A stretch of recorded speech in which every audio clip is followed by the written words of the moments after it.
Isang bahay sa Nueva Ecija kung saan kinakatay at ibinebenta ang mga karne ng aso, sinalakay ng otoridad. Ang detalye sa report ni Russell Simorio ng GMA Regional TV Balitang Amyanan.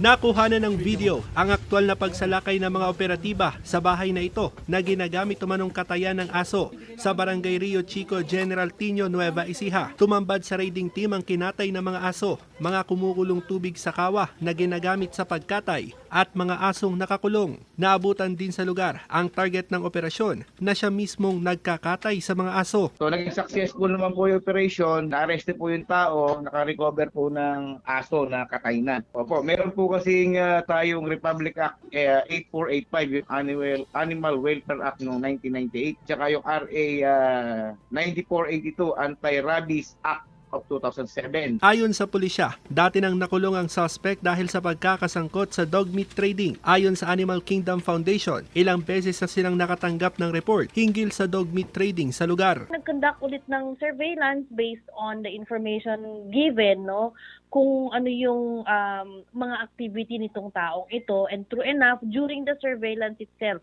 namataan, nakita nila na meron ngang katayan na nangyayari. Naisalba rin ng AKF ang mga asong nakatakda na sanang katayin ng suspect. Nanguhuli rin umano ang suspect ng mga asong gala para katayin. Katabi noong asong kinakatay, no, isang kulungan, may 3 aso doon, tabi-tabi na nakakulong sila doon sa isang maliit na kulungan, ay syempre traumatized yung mga aso dahil alam nila, nakita nila at nasaksihan nila nakakatayin o kinakatay yung kasama nila. Sinusubukan pa ng GMA Regional TV Balitang Amyanan na makuhanan ng pahayag ang suspect. Hindi rin daw siya nagbigay ng pahayag sa pamunuan ng AKF. Ako si Russell Simorio para sa GMA Regional TV.